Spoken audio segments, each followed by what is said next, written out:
On a la lumière à tous les étages aujourd'hui, ça tombe bien. Oh, on va pouvoir s'éclairer enfin sur les plantes sauvages, celles que vous allez peut-être aller cueillir grâce à Émilie Cuissard qui est là et qui va nous aider à les cuisiner. Bonjour Émilie. Bonjour Pascal. C'est pratique, c'est marqué sur votre t-shirt. Il y a marqué « Je cuisine les plantes sauvages ». C'est ça. Puisqu'on est dans les spécialistes et dans les experts, j'ai sur ce plateau une spécialiste des plantes sauvages. Et si comme moi, vous n'y connaissez pas grand-chose, rassurez-vous. Émilie, vous allez nous aider ? Oui, je suis là pour ça, oui. Ben, j'espère bien, vous allez nous apprendre à faire le tri dans notre belle nature en Franche-Comté. Parce que vous, déjà, vous êtes ethnobotaniste. Tout à fait. Donc je m'intéresse à la botanique, aux plantes, aux différentes espèces, mais je m'intéresse surtout aux usages, aux différents usages qu'on peut en faire. Donc que ce soit la cuisine, les usages médicinaux, enfin médicino-familiales, hein, que ce soit aussi ça peut être de la teinture végétale, enfin plein d'usages différents. Comment vous expliquez votre métier aux enfants ?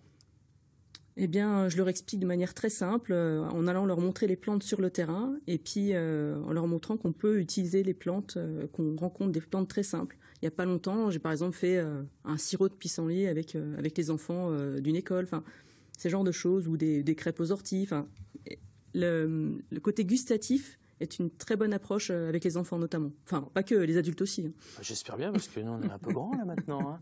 Hein. Vous vous intéressez aux plantes sauvages et à leurs usages depuis plus d'une dizaine d'années. On en voit quelques-unes là qui défilent en même temps. De quoi s'agit-il là ? Là, c'est du millepertuis perforé.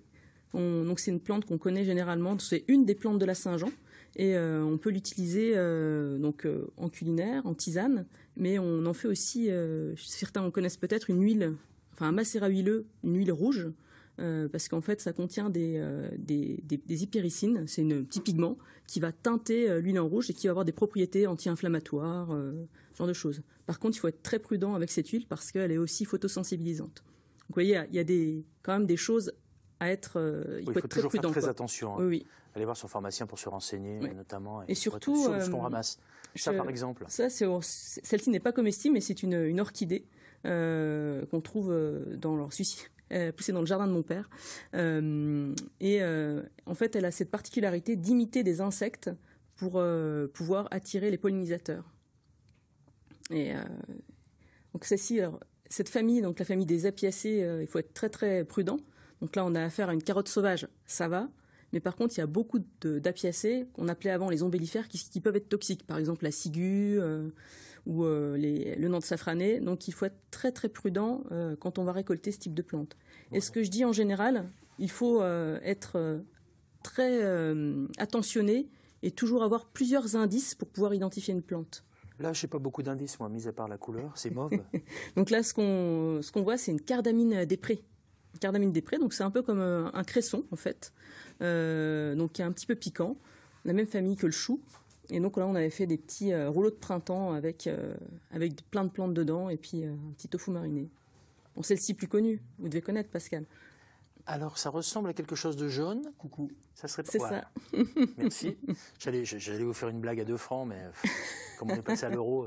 Donc c'est un coucou ou on appelle aussi une prime vert officinale. Donc là, j'étais en train de préparer, d'enlever, je prends juste la corolle, donc là, les fleurs, pour fabriquer une mousse de prime vert. Donc c'est un dessert vraiment très très printanier qu'on peut fabriquer uniquement à un moment très particulier de la saison, quoi. Puisqu'on est dans l'alimentation, je me tourne vers vous avant qu'on revienne vers ça, parce qu'à mon avis, c'est pas du persil, ça. Mais on dit rien pour l'instant, Émilie. Je me tourne vers vous, Asma. Est-ce que vous avez un régime particulier, vous, la championne de France de boxe thaïlandaise ? C'est vrai que les boxeurs sont soumis à un régime particulier. Donc moi, je boxe en moins de 55 kilos.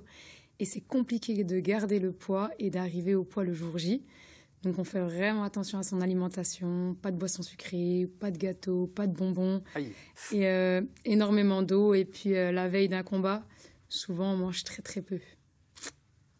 Bon, est-ce qu'elle pourrait manger ça, Asma ? Un pesto, ouais. Là, donc, on est en train de préparer un pesto d'ortie. Un pesto de quoi ? Ortie et plantain, ouais. Et les pestos sont très très nutritifs, et l'ortie notamment est très très nutritive.